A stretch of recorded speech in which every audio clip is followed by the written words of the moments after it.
Jesus, meu Salvador, ao céu me levará, e do destruidor o corpo esmagará. Ao caro Redentor, fiel aqui serei, a Ele com fervor somente seguirei. Avante eu vou, avante eu vou, para entrar no céu na divina mansão.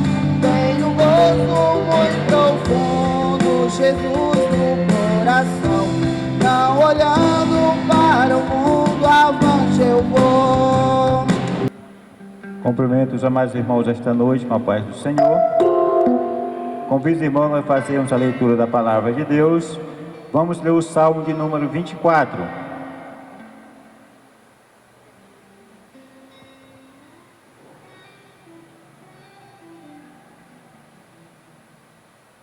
Leio um versículo, os irmãos leiam o versículo seguinte. Amém? Do Senhor é a terra e a sua plenitude, o mundo e aqueles que nele habitam.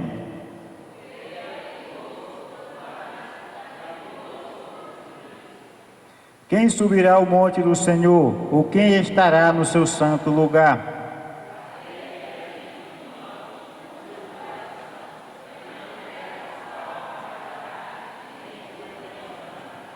Este receberá a bênção do Senhor e a justiça do Senhor, Deus da sua salvação.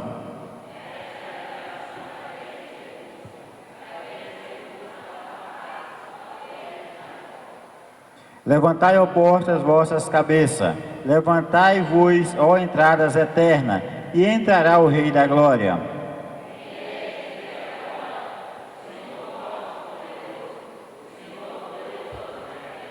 Levantai, ó portas, vossas cabeças, levantai-vos, ó entradas eternas, e entrará o Rei da Glória.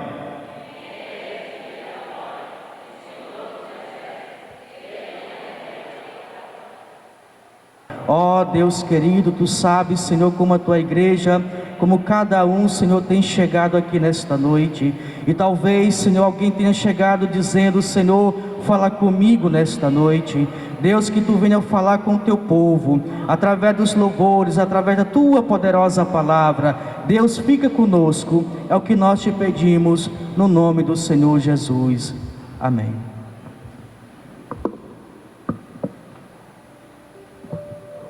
Louvado seja Deus. Nós vamos ouvir a missionária Rosélia louvando a Deus com o hino em nome do Senhor Jesus.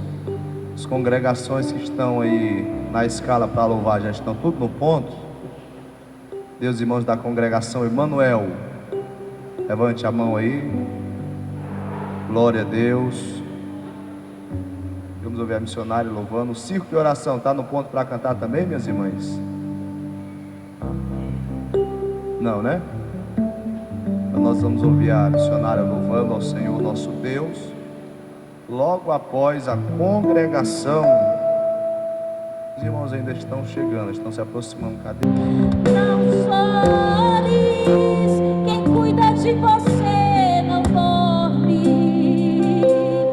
Levanta, tem muita gente que te ama.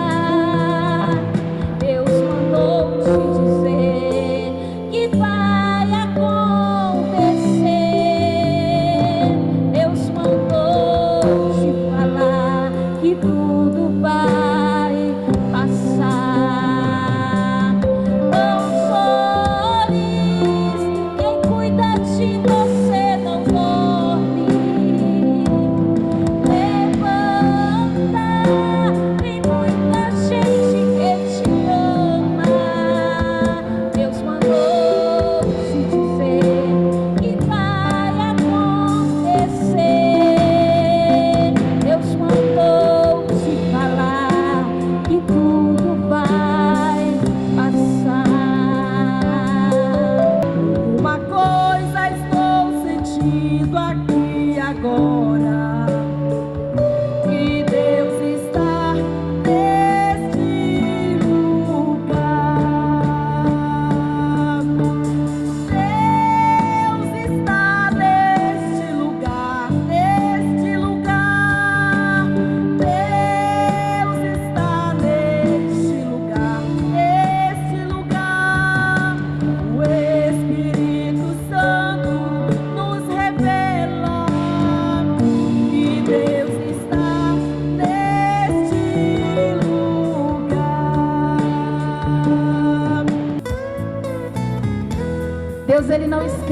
promessas que Ele fez em nossas vidas, aleluia. Ele é fiel, aleluia.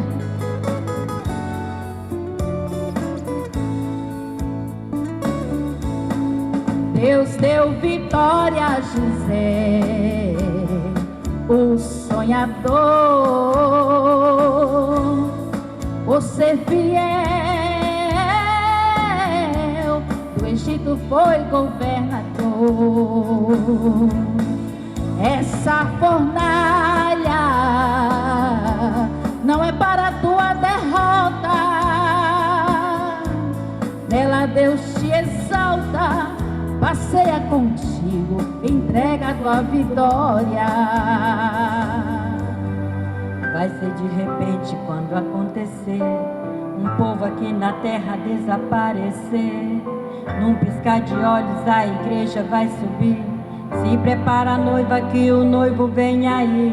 Um poder e grande majestade para levar o seu povo aqui na terra vai ver que perdeu o arrebatamento. Aviões sem seus pilotos vão cair no chão, o mundo inteiro em desespero procurando uma solução. Cientista tenta entender toda a verdade. É fato, é real. É realidade. Desapareceu, desapareceu. O povo de Belém dizia seus crentes. Desapareceu, desapareceu. O povo de Belém dizia seus crentes. É o fim do mundo, é o apocalipse, mas é desespero. O anticristo vai renascer verdadeiro. No meio da cabeça será colocado, o sol na terra do desesperado. É o fim do mundo, é o apocalipse, mas é desespero. O anticristo vai renascer verdadeiro. No meio da cabeça será colocado, o sol na terra do desesperado.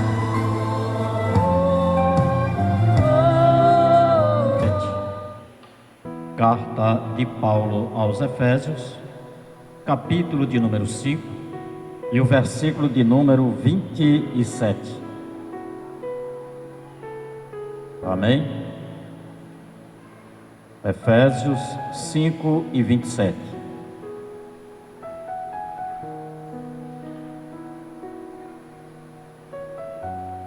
Leiamos.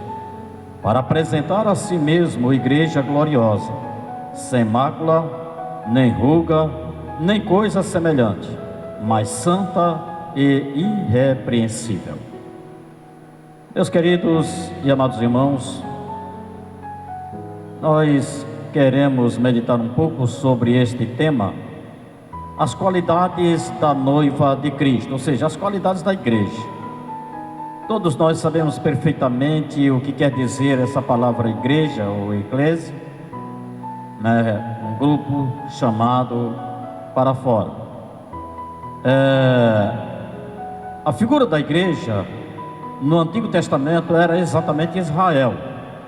Tá, Israel figurava a igreja, por quê? Porque foi um povo exclusivo de Deus, chamado para cultuar a Deus fora do contexto que vivia, que era exatamente o Egito. Então Deus, com mão forte, com braço forte, com mão poderosa, tira Israel do Egito, tira o povo hebreu do Egito e leva exatamente para um outro lugar, para cultuar a Ele, para adorar a Ele ali no deserto. Muito bem, nós já sabemos disso. Existem dois aspectos da igreja. Primeiro, um aspecto local, ou seja, a igreja dentro de um contexto local, dentro de uma comunidade. Paulo, por exemplo, quando escreveu aos Gálatas, ele se referiu à igreja de Cristo aos Gálatas, né, na região da Galácia. Aos Coríntios, também a igreja de Cristo que estava na cidade de Corinto, de Filipos, de Tessalônica, e assim sucessivamente. como também a Igreja de Cristo aqui em Araguanã, a Igreja de Cristo em São Luís e assim por diante. Então a Igreja de Cristo, ela tem esse aspecto, né, quando se refere a uma congregação local. Mas ela tem também o aspecto universal ou invisível, que é exatamente a Igreja de Cristo que está no mundo inteiro. Esse aspecto universal, ele não se prende a uma denominação, a uma placa, tá? A Igreja de Cristo, a verdadeira Igreja de Cristo, não está presa a uma denominação, por exemplo, batista, assembleia, metodista, presbiterianos, não. O corpo invisível de Cristo, a Igreja universal de Cristo, ela está em todas as localidades. A Igreja Assembleia de Deus é o maior movimento pentecostal do mundo, mas existem países que não existe a Assembleia de Deus, tá? Existem países que não existem a Assembleia de Deus. Existem países que talvez não tenha igreja luterana, não tenha igreja presbiteriana. Ora, a Assembleia de Deus, irmãos, ela, ali a data mesmo que ela começou a existir, foi ali por volta de 1906, ali nos Estados Unidos. Mas antes dela, não existia a Igreja de Cristo? Existia. É claro que existia, né? A Assembleia de Deus só passou a existir em 1906, de 1906 para cá. Mas antes dela existiam outras igrejas. Existiam os batistas, os metodistas, os presbiterianos, os episcopais, anglicanos e assim sucessivamente. Então a Igreja de Cristo, ela é universal. Ela está em todos os lugares. Os atributos da Igreja de Cristo. O que quer dizer atributo? Qualidade própria, tá? Quais são os atributos da Igreja de Cristo? Primeiro, a Igreja de Cristo, ela é una, ou seja, não existe duas igrejas de Cristo, só existe uma igreja. Ela é una. Pode existir muitos ministérios. Hoje o cristianismo, ele tem várias ramificações, tá? O cristianismo como religião tem várias ramificações. Existe o catolicismo romano, existe o catolicismo ortodoxo grego, existe o catolicismo ortodoxo armênio, existe o catolicismo ortodoxo etíope e assim sucessivamente. Dentro do protestantismo existem os tradicionais, os pentecostais, os neopentecostais e agora já também classificam, né, os sociólogos cristãos já também colocaram uma outra ramificação, que é o pós-pentecostalismo. Então, dentro do movimento das igrejas tradicionais ou históricas, existem os batistas, presbiterianos, metodistas, anglicanos, luteranos e assim sucessivamente. Os pentecostais, existe a Assembleia de Deus, Cristã do Brasil. Os neopentecostais, tem uma série aí que não dá de falar tudo agora, até porque não lembro mesmo. E já existem os pós-pentecostais, que já são mais recentes. Mas mesmo com todas essas ramificações, a Igreja de Cristo é una, porque só existe uma Igreja de Cristo, só existe um corpo de Cristo, tá? Não existe várias igrejas de Cristo, existe uma Igreja de Cristo. Segundo, ela é santa, tá? A Igreja de Cristo é santa. Ela é santa. A Igreja de Cristo, irmãos, ela não é aquela igreja mesclada com pecados. O crente individual, sim. Tá? Mas a igreja, como corpo invisível de Cristo, é santa. Terceiro, ela é universal, como nós já falamos. O terceiro atributo da igreja de Cristo é universal, ou católica, como se diz no grego. Por quê? Porque ela está em todos os lugares. Existe uma região no Círculo Polar Ártico chamada de Lapônia, lá depois da Islândia. Até algumas décadas atrás, a única igreja que existia na Lapônia era a luterana. Até hoje não se sabe como a igreja luterana chegou lá.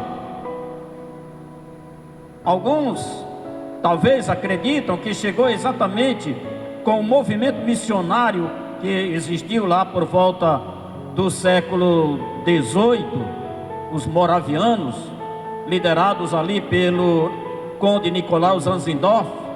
Então acredita-se que talvez com esse movimento missionário, então enviaram missionários ali para aquela região, mas não existe um registro histórico.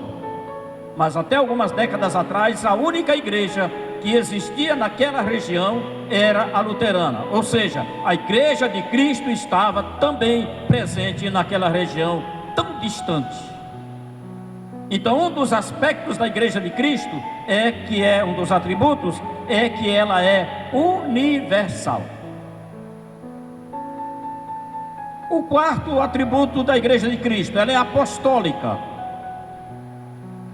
Apostólica por quê? Porque compreende dois aspectos. Primeiro, a igreja de Cristo, ela deve seguir a doutrina dos apóstolos. Tá? A igreja de Cristo não tem que inventar doutrinas novas. A igreja de Cristo não tem que inventar coisas novas. A igreja de Cristo tem que seguir a doutrina apostólica. Segundo aspecto dela ser apostólica. Por quê? Porque a igreja de Cristo, ela é enviada. A igreja de Cristo, ela não tem que ficar esperando que as pessoas venham até ela. Assim como a palavra apóstolo quer dizer aquele que é enviado, ou aquele que representa alguém, a igreja de Cristo, ela é enviada. Existem dois tipos de missões. Dois tipos de missões. Tá?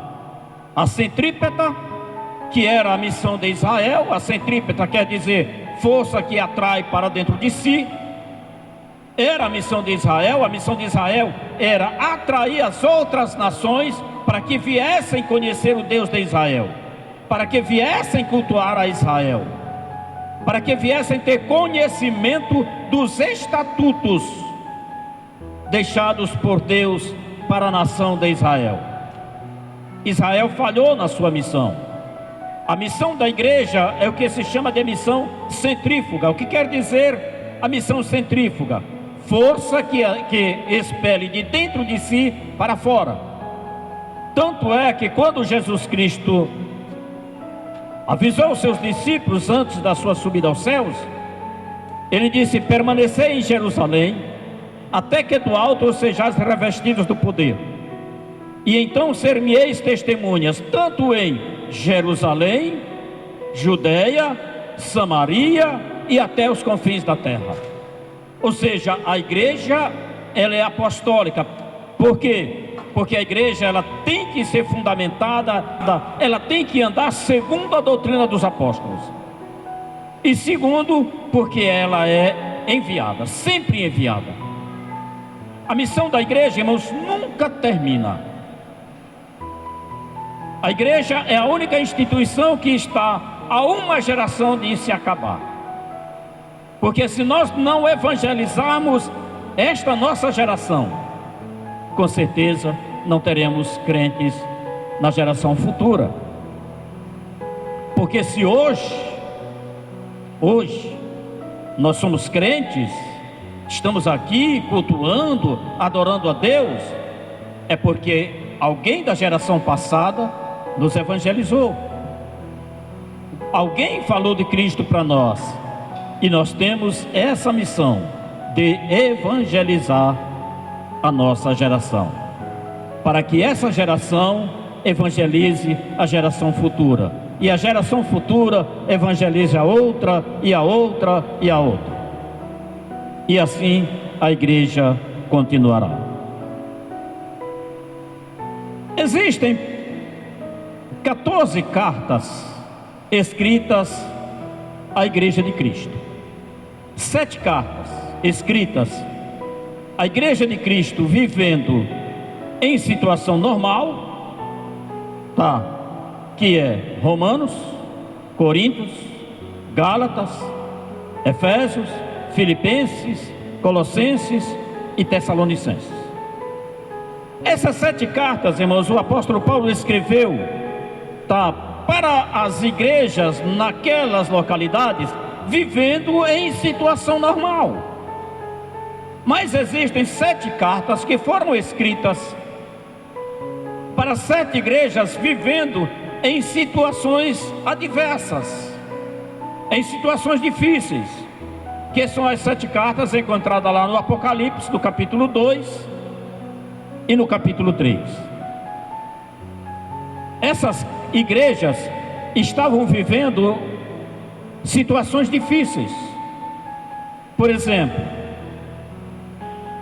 Éfeso, a carta endereçada à igreja de Éfeso, ali houve uma repreensão, uma censura de Jesus Cristo. Houve os elogios, sim, mas também houve uma advertência de Jesus Cristo para aquela igreja.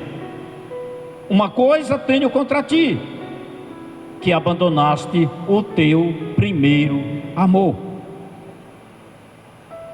A igreja de Éfeso, embora vemos lá em Atos uma igreja crescente, uma igreja que o apóstolo Paulo dedicou muito tempo do seu ministério a ela, foi exatamente a igreja que mais o apóstolo Paulo dedicou parte do seu tempo. Uma igreja viva, uma igreja, sabe, em que as pessoas iam aceitar a Cristo, queimavam seus livros de bruxaria e etc. Mas quando chega aqui na época do apóstolo João, vemos uma igreja vivendo um período de declínio espiritual. Tenho, porém, contra ti que abandonaste o teu primeiro amor. A segunda carta, a carta à igreja de Esmirna, a igreja de Esmirna, irmãos, não teve nenhuma censura, porém era uma igreja que estava vivendo um período de uma grande perseguição. Ou seja, a igreja perseguida. Já a igreja de Pérgamo era uma igreja que, como disse Cristo, sei que tu habitas onde está o trono de Satanás. Uma igreja envolvida, sabe, com um certo misticismo. Em Pérgamo, segundo o pastor Enéas Tognini, que escreveu um dos livros lá, Geografia Bíblica, ele diz que lá tinha uma estátua muito grande do imperador, aonde as pessoas prestavam cultos ao imperador. Uma igreja envolvida com misticismo. A igreja de Tiatira, a igreja envolvida com a prostituição espiritual. Tenho, porém, contra ti que toleres que essa mulher Jezabel ensina.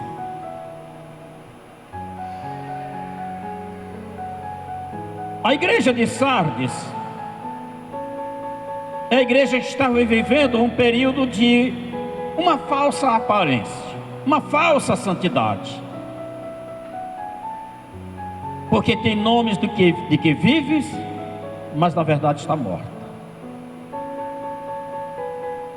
Então, assim como tem pessoas que às vezes tentam demonstrar uma coisa que na verdade não é, né? Tenta demonstrar uma santidade na igreja, mas na vida doméstica não é, com os seus vizinhos não é. A igreja de Sardes era uma igreja que tentava demonstrar uma falsa santidade, ou que mostrava, né, vivia uma falsa santidade. A igreja de Filadélfia também não recebeu nenhuma censura da parte de Cristo, mas é o símbolo da igreja fiel. A igreja de Laodiceia, que é a sétima igreja, é exatamente uma igreja morna, ostentosa, porém cega, pobre e nua. Uma igreja ostentosa por quê? Porque ela se dizia que era rica e que de nada tinha falta. Porém Jesus repreende ela. Então essas 14 cartas, 7 escritas a igrejas vivendo uma situação normal, mas 7 escritas a igrejas vivendo uma situação anormal: perseguição, misticismo, idolatria, falsa santidade e etc, e etc. As qualidades da igreja de Cristo para apresentar-se a si mesmo igreja gloriosa, sem mácula, nem ruga, nem coisa semelhante, mas santa e irrepreensível, sem rugas. O que quer dizer essa palavra sem ruga? Uma igreja, porque as rugas, irmãos, são exatamente as marcas da idade. Oxalá, irmãos, quem dera que a gente envelhecesse e não apresentasse rugas. Quando as rugas começam a aparecer, a gente já vê: eita, estou ficando velho, estou ficando velho. Então a igreja de Cristo é exatamente uma igreja sem rugas, ou seja, ela não é velha. Ora, a igreja aqui, o evangelho chegou aqui há aproximadamente 60 anos. Então quando chegou, irmãos, era jovem.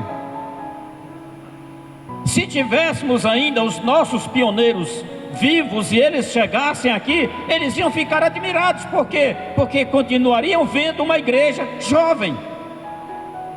E o primeiro sinal de uma igreja crescente é quando você chega na congregação e encontra todas as faixas etárias. Encontra criança, encontra pré-adolescente, adolescente, jovens, senhores, senhoras, anciãos. É sinal de uma igreja crescente. Por quê? Porque ela está abrangindo todas as faixas etárias. O evangelho, ele não faz distinção de idade, ele alcança a todos. Então a igreja de Cristo, uma das qualidades da igreja de Cristo é sem ruga, ou seja, jovem. Mas jovem também, irmãos, na sua metodologia. Jovem também na sua metodologia. Nós não podemos fugir dos princípios, mas temos que inovar os nossos métodos de evangelismo. Ora, será que os métodos de 200 anos atrás, algumas coisas, será que funcionaria hoje? Sei não. Mas hoje nós dispomos de muitos mecanismos. Hoje nós dispomos do rádio, da televisão, das redes sociais. E aí é pecado a igreja utilizar esses mecanismos para evangelizar? Não, não é. Pecado é nós utilizarmos esses mecanismos para se corromper. Agora nós não podemos abandonar os princípios. Então a igreja de Cristo, ela é jovem, ela não é velha, ela é sem rugas. Pode passar 100 anos, mas todas as vezes a igreja está lá, sempre jovem. Vai uma geração, vem outra, um dia vai passar a nossa geração, mas a igreja está lá, sempre jovem. Segundo, sem manchas, ou seja, sem imperfeições. Sem imperfeições. A igreja de Cristo, o corpo invisível de Cristo, é perfeito. Não tem manchas. Não tem nada que desabone o seu caráter, a sua conduta. A igreja de Cristo, diz aqui o apóstolo Paulo, na leitura que fizemos, no versículo 27 do capítulo 5, que ela é irrepreensível. O que quer dizer irrepreensível? Aquele que não dá motivo de ser repreendido, aquele que não dá por onde ser repreendido. Então a igreja, uma das qualidades da igreja de Cristo é sem manchas, sem imperfeições, sem nada, sabe, que venha macular, que venha manchar. Terceiro, virgem. Israel foi comparada como uma esposa, mas a igreja de Cristo não é comparada como uma esposa. A igreja é comparada como uma virgem. A esposa tem filhos, a virgem não teve. Por que virgem? Porque ela não deve, sabe, enquanto ela aguardar a Cristo, ela tem que permanecer virgem, ou seja, ela não pode contrair nenhum relacionamento. Por quê? Porque ela está desposada para Cristo, ela está prometida para Cristo. E o que pode prejudicar esse relacionamento? Um outro casamento. Ou seja, Israel contraiu outro relacionamento, se prostituindo com outros deuses, abandonando o Deus verdadeiro e passando a cultuar outros deuses. Então a igreja de Cristo, ela não pode contrair relacionamento com outros deuses. Ela foi prometida para Cristo e tem que continuar aguardando Cristo. Ela não pode se tornar idólatra. Pode ter segmentos religiosos que sejam idólatras, pode ter crentes que sejam idólatras, porém a igreja de Cristo não é idólatra. Ela não contrai relacionamento com outro. Por quê? Porque ela é virgem. Ela é virgem. Ah, pastor, mas tem crente que é idólatra. Tem segmento religioso que é idólatra e diz que é cristão. Tem. Agora, pertence à igreja de Cristo? Não. Não. Por quê? Porque a igreja de Cristo, ela é virgem, ela está prometida, ela não pode contrair relacionamento com o outro. Ou seja, ela tem que continuar guardando o seu noivo. Tem que continuar guardando o seu noivo. Ela é vitoriosa. E as portas do inferno não prevalecerão contra a minha igreja. Jesus Cristo não está dizendo aí no plural, Ele está usando o singular. Contra a minha igreja, não contra as minhas igrejas, mas contra a minha igreja. Por quê? Porque a igreja dele é uma só. Existe congregações locais que não resistem às tribulações, às perseguições. Existem congregações locais que fecham as portas. Existem. Mas a igreja de Cristo não é derrotada. A igreja de Cristo não experimenta derrota. Por quê? Porque ela é vitoriosa. É uma instituição que foi criada que foi criada por Deus para não sofrer derrotas. Nós, como indivíduos, como crentes, sofremos muitos ataques. E muitos chegam até mesmo a abandonar a fé, se escandalizam e etc. Mas a igreja de Cristo não. A igreja de Cristo não, ela é vitoriosa. Pode se levantar demônios, pode se levantar o inferno inteiro, mas ela está ali intacta, firme. Podem matar centenas de cristãos, mas ela está lá firme. É exatamente por isso que a igreja tem sobrevivido até hoje. Porque o dono dela é o Senhor Jesus Cristo. É o Rei dos Reis e Senhor dos Senhores. Todas as vezes que houver um levante contra a igreja do Senhor, contra a sua igreja, vocês podem ter na certeza que Ele compra a briga. Ninguém, reis, governadores, presidentes, imperadores, ditadores, ninguém que se levante para perseguir a igreja de Cristo, contando que vai sobreviver.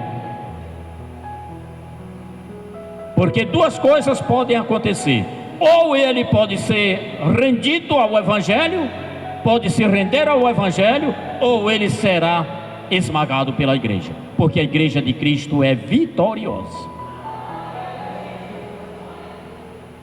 Muitos tentaram. Os Césares do Império Romano tentaram sufocar o cristianismo. Todos morreram e a igreja está aqui. Num abrir e fechar de olhos, a igreja será arrebatada. Para a igreja, ou seja, toda a riqueza de Cristo também será dividida com a igreja.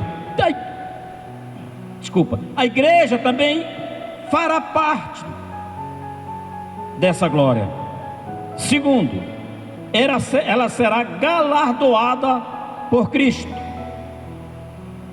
1 Coríntios capítulo 5, versículo 10, diz que nós que haveremos de comparecer ante o tribunal de Cristo, para receber cada um segundo as suas obras. Esse tribunal não é um tribunal de condenação, é um tribunal de entrega de recompensas, de galardão. Só que cada um vai receber segundo aquilo que fez. Segundo aquilo que fez. Quem fez muito e com sinceridade receberá o galardão. Porque o critério que o Senhor usa para avaliar as nossas obras é a fidelidade. Se você faz as coisas para Deus com fidelidade, com amor, pois conta. E as obras são comparadas a ouro, prata ou pedras preciosas. Também madeira, palha ou feno. Ouro, prata e pedras preciosas resistem ao fogo. A madeira, a palha e o feno não resistem ao fogo. Então aquilo que você está fazendo para Deus, com que intenção você está fazendo? Você está fazendo para se autopromover? Ou você está fazendo por amor? Você está fazendo para ser reconhecido ou reconhecida? Ou você está fazendo por gratidão a Deus? Terceiro, a igreja será apresentada como noiva de Cristo. Apocalipse capítulo 19, os versículos 7 e 8. Ela será apresentada. Sabe, no Antigo Oriente, um relacionamento ele tinha fases. A primeira fase era exatamente o pedido do noivo. O noivo ia até a casa da família da noiva e ali pedia a noiva em casamento. Tá, era o noivado. Depois vinha exatamente os presentes, a entrega de presentes e tal, que eram os dotes. Depois vinha exatamente um tempo de espera e depois o casamento. Então a igreja também ela passa por essa fase. Primeiro, o pedido. O pedido. No dia de Pentecostes aconteceu exatamente a inauguração da igreja. Depois veio exatamente a entrega dos presentes, os dons. A palavra dom quer dizer dádiva, ou como se diz em espanhol, regalo, ou presente. E os dons estão lá em Romanos 12, Efésios 4, 1 Coríntios 12. São exatamente os presentes para a igreja. Depois o intervalo de espera. Nesse intervalo de espera, irmãos, a noiva não poderia de maneira nenhuma contrair outro relacionamento. Ela tinha que ficar ali aguardando o noivo, que é exatamente isso que nós estamos fazendo. Nós estamos aguardando a vinda do Senhor Jesus, quando Ele vier buscar a sua noiva, vier buscar a sua igreja. E quando Ele vier, então Ele vai apresentar agora a sua noiva. Apocalipse, leiam aí. (19, 7 e 8).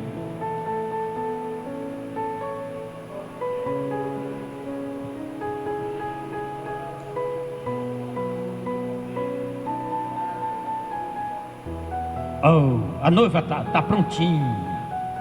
Prontinha. Continua.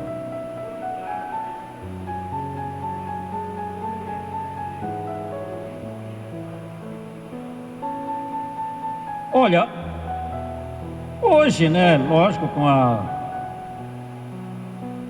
diversidade de pensamento, né, a liberdade de pensamento, a noiva, ela hoje em dia ela escolhe, né? Tem noiva que escolhe vestido azul, outras de outra cor e tal. Mas até algumas décadas atrás, né, a noiva para se casar ela tinha que se vestir, casar, né? O seu vestido era branco. Era branco, né? Falando exatamente da pureza, a flor de laranjeira, né? Período aí do coronelismo aqui, então as flores tinham que ser flor de laranjeira, né? Tudo isso ali tinha um simbolismo para a cultura da época, o costume da época. Então a noiva de Cristo também, irmãos, ela se apresentará gloriosa, majestosa, vestida de linho branco finíssimo. E ele ainda diz: que são a justiça dos santos. Você já imaginou? Todos nós estamos aqui nessa fase de espera. Estamos esperando, tá? Estamos nos preparando, nos arrumando, desfrutando dos presentes que Ele deixou para a sua igreja. Foi feito o pedido, Ele já entregou os presentes, né? Tá certo, tá aqui. os dotes, mas todos nós estamos aguardando. Mas vai chegar o momento em que nós nos encontraremos e participaremos das bodas. E nessas bodas terão muita gente ali presente. Muita gente. Pessoas que você nem imagina.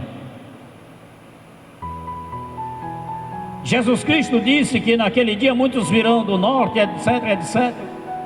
E se assentarão na mesa com Abraão, Isaac e Jacó.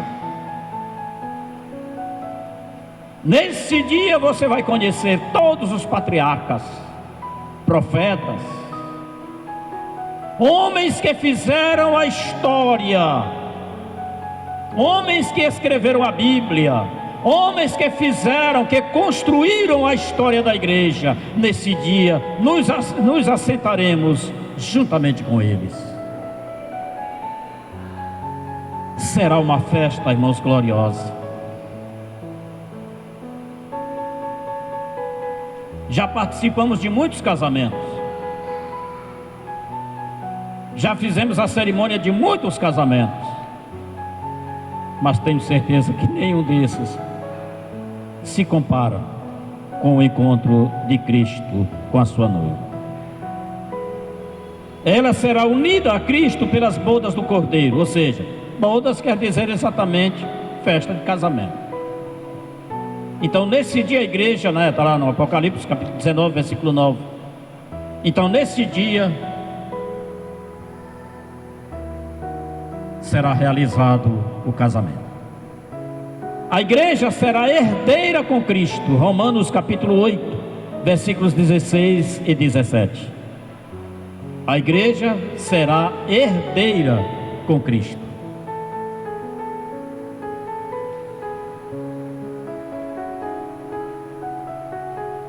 Romanos capítulo 8, versículos 16 e 17.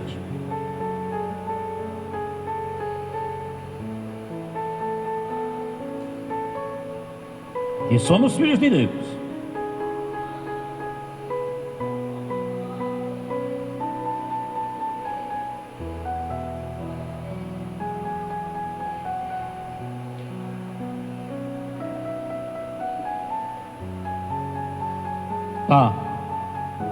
Ora, se Cristo é o Filho, uma coisa interessante, irmãos, é que fazendo a comparação aqui com os casamentos de hoje, o casamento de Cristo com a sua igreja, o casamento de Cristo com a igreja, será no regime de comunhão de bens. Ou seja, aquilo que é dele também será dividido com nós. Aquilo que pertence a ele, nós também iremos possuir. A herança de Cristo também será nossa. Tudo aquilo que é de Cristo também é nosso. Por quê? Porque seremos herdeiros juntamente com Cristo. A igreja será exaltada a um lugar de realeza. A um lugar de realeza. Apocalipse 19, 6 a 8. Será exaltada a um patamar, a um lugar de realeza. E o outro acha para mim 1 Coríntios 6. Está aqui, eu já encontrei aqui. 1 Coríntios capítulo 6. Quem encontrou Apocalipse 19, 6 a 8, pode ler. E depois eu leio aqui 1 Coríntios capítulo 6, versículos 2 e 3.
Abençoa, Senhor, todo o teu corpo, porque nós somos o teu corpo e tu és a cabeça da igreja. Muito obrigado, Senhor. Nós queremos te agradecer por este momento, hoje e eternamente. Em nome de Jesus nós te pedimos e te agradecemos. Amém. O amor de Deus, nosso Pai, a graça do Senhor Jesus Cristo, seu Filho, a comunhão e as consolações do Espírito Santo, seja com todo o povo de Deus, e o povo de Deus diz: Amém.